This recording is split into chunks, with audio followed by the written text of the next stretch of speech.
ये हमारे smart solution organisation का ईआरपी सिस्टम है। आज हम देखेंगे आउटसोर्सिंग प्रोडक्शन मॉड्यूल में एंट्रीज कैसे करते हैं। आउटसोर्सिंग प्रोडक्शन मॉड्यूल में हम आते हैं तो हमारे पास ट्रांजैक्शन में आता है इशू फॉर वर्क आता है, रिसीव आफ्टर वर्क आता है और रिपोर्टिंग आता है।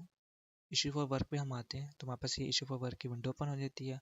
यहाँ पे हम सबसे पहले सप्लायर या डिपार्टमेंट को सिलेक्ट करेंगे। उसके बाद हम आएंगे प्रोसेस में। जिस डिपार्टमेंट या सप्लायर के पास हम आइटम भेजने हैं, जिस प्रोसेस के लिए आइटम को, वहाँ से हम वो प्रोसेस को ऐड करेंगे। इसमें आता है शेयरिंग, आता है बेंडिंग, कटिंग, फाइनल पॉलिशिंग आता है। जिसके लिए भी भेजे हैं उस प्रोसेस को ऐड करेंगे। जैसे हम यहाँ पे कटिंग को ऐड करते हैं, ठीक है। अगर हम यहाँ पे कोई भी रेफरेंस नंबर देना चाहते हैं वो भी दे सकते हैं। अगर हम यहाँ पे कोई भी रिमार्क्स देना चाहते हैं वो भी दे सकते हैं। फिर हम यहाँ पे आइटम को ऐड करेंगे। आइटम को ऐड करने के लिए हम यहाँ पे ऐड के बटन पे क्लिक करेंगे। बस हम अपनी आइटम को सिलेक्ट करेंगे, सबमिट करेंगे। यहाँ पे हमारे पास बैलेंस क्वांटिटी शो हो रहा है। बैलेंस क्वांटिटी वो जो हमारे स्टॉक में आइटम की पड़ी है वो हमें शो हो रही है। उसके बाद आता है दिस क्वांटिटी, जो हम अपने सप्लायर या डिपार्टमेंट को जो हम आइटम भेज रहे हैं, कितनी भेज रहे हैं वो यहाँ पे बताएंगे। उसके बाद जैसे हमने ऊपर रिमार्क्स दिया, यहाँ पे हम नोट भी दे सकते हैं।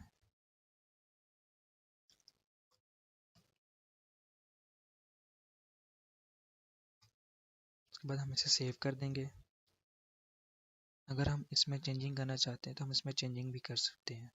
चेंजिंग करने के लिए हम यहाँ पे सर्च के बटन पे क्लिक करेंगे। सर्च के बटन पे क्लिक करने के बाद हम यहाँ पे सेलेक्ट करेंगे अपने इशू फॉर वर्क को, वो हमारे पास आ जाएगा। फिर हम यहाँ पे एडिट के बटन पे क्लिक करेंगे। एडिट के बटन पे क्लिक करने के बाद हम यहाँ पे एडिट करते हैं। इसकी क्वांटिटी को हम 6 कर देते हैं। फिर हम इसे सेव कर देते हैं। हम इसका प्रिंट भी दे सकते हैं। प्रिंट के बटन पे क्लिक करेंगे, पीडीएफ के बटन पे क्लिक करेंगे, ये हमारे पास का प्रिंट शो हो जाएगा। अगर हम इसमें चेंजिंग नहीं करना चाहते तो हम इसे पोस्ट कर देंगे, क्योंकि पोस्ट करने के बाद हम इसे चेंज नहीं कर सकते इसमें कुछ भी। फिर हम आते हैं इसके स्टेटस पे। स्टेटस पे आते हैं तो हमें यहाँ पे शो हो रहा है अनपोस्टेड, पोस्ट और कैंसिल। जो हमारा अनपोस्टेड वाला इशू ओवर का वोचर होगा वो इस पर शो हो जाएगा। पोस्ट जो हमने किया होगा वो पोस्ट में शो हो जाएगा। जो हमने कैंसिल किया होगा वो कैंसिल में शो हो जाएगा। जैसे हम पोस्ट पे आते हैं, सर्च करते हैं तो ये हमारे पास इशू ओवर का वोचर शो हो जाएगा। और जिस डेट से लेके जिस डेट का हम वोचर देखना चाहते हैं वहाँ से डेट सेलेक्ट करके सर्च के बटन पर क्लिक करके वो भी दे सकते हैं। उसके बाद हम आते हैं रिसीव आफ्टर वर्क पे। रिसीव आफ्टर वर्क पे हम आते हैं, वापस ये रिसीव आफ्टर वर्क की विंडो ओपन हो जाती है। जो हमने इशू वर्क पे जो हमने सप्लायर या डिपार्टमेंट को सिलेक्ट किया था, यहाँ भी हम वही सेम सप्लायर और डिपार्टमेंट को सिलेक्ट करेंगे। और जिस प्रोसेस के लिए हमने इशू वर्क में हमने आइटम सेलेक्ट किया था वही सेम यहाँ पे उस प्रोसेस को हम सिलेक्ट करेंगे। कटिंग को सिलेक्ट किया था। उसके बाद हम यहाँ पे भी मैनुअल रेफरेंस नंबर देना अगर चाहते हैं तो वो भी दे सकते हैं। अगर हम यहाँ पे रिमार्क्स देना चाहते हैं वो भी दे सकते हैं। फिर हम यहाँ पे इशू वर्क के वोचर को फैच करेंगे। हम यहाँ पे फैच के बटन पे क्लिक करते हैं। यहाँ पे हम सर्च के बटन पे क्लिक करते हैं तो यहाँ पे हमारे पास शो हो जाएगा वोचर। यहाँ से सेलेक्ट करेंगे और हम इसे सबमिट कर देंगे। इसके बाद हमारे पास ये आता है इशू क्वांटिटी हमारी 6 है, रिसीव हम पे 0 है, रिमेनिंग क्वांटिटी भी हमारे पास 6 पड़ी हुई है, कंज्यूम क्वांटिटी भी 6 है, जो रेट है वो हमारे पास 120 है और टोटल वैल्यू 720 बन रही है। अगर ड्यूरिंग प्रोसेस हमारी आइटम अगर वेस्ट होती है तो वो यहाँ पे हमारे वेस्ट वाले में आ जाएगी। उसके बाद हम आते हैं रिसीव आइटम पे। रिसीव आइटम पे हम आते हैं तो हम यहाँ पे आइटम को ऐड करने के लिए आइटम ऐड के बटन पे क्लिक करते हैं। यहाँ से हम अपनी आइटम को सिलेक्ट करते हैं,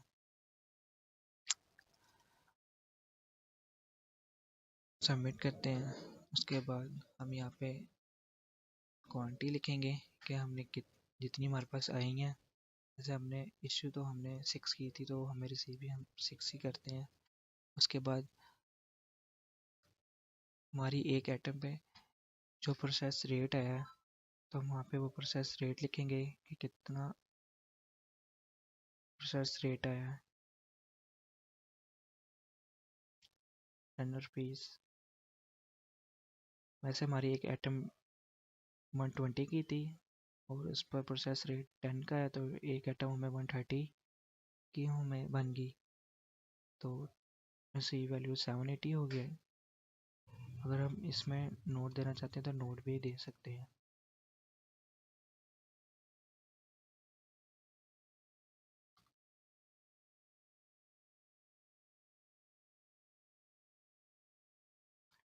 फिर हम सेव कर लेंगे इसे। जैसे हम इशू फॉर वर्क में अगर हम इसमें चेंजिंग करना चाहते हैं तो चेंजिंग भी कर सकते हैं। अगर हम इसमें चेंजिंग नहीं करना चाहते तो हम इसे पोस्ट कर देंगे। हम इसका अगर प्रिंट देखना चाहते हैं तो हम प्रिंट भी दे सकते हैं, प्रिंट के बटन पे क्लिक करके। हम इसका स्टेटस देखना चाहते हैं, स्टेटस में जाके हम दे सकते हैं। अगर जिस डेट की हमने रिसीव आफ्टर वर्क देखना है तो हम वो भी दे सकते हैं, डेट को सिलेक्ट करके, जैसे हमने इशू फॉर वर्क में किया था। उसके बाद हम आते हैं इसकी रिपोर्टिंग में आते हैं, तो हमारे पास यहाँ से हम इसकी रिपोर्ट को देखते हैं। जो जैसे हमने रिपोर्ट को देखना है, जैसे इसमें आ रहा है डिटेल रिपोर्ट आ रहा है, समरी रिपोर्ट आ रहा है और समरी रिपोर्ट आइटम वाइज आ रहा है। यहाँ से हम पहले देखते हैं, डिटेल रिपोर्ट को सिलेक्ट करते हैं, फिर हम यहाँ से सर्च के बटन पर क्लिक करते हैं, तो हमारे पास ये डिटेल रिपोर्ट आ गई है। इससे ये हमारी आइटम थी, इशू आ गई, वनडे रिसीव आ गई, बैलेंस 0 है, वेस्टेज भी 0 है। अगर हम इसे एक्सेल में देखना चाहें वो भी दे सकते हैं। एक्सेल पे क्लिक करेंगे,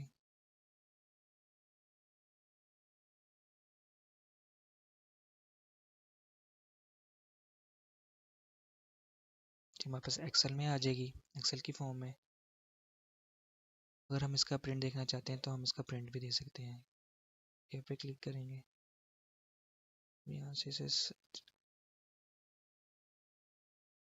तो ये हमारी डिटेल रिपोर्ट आ गई। हम इसको प्रिंट भी कर सकते हैं।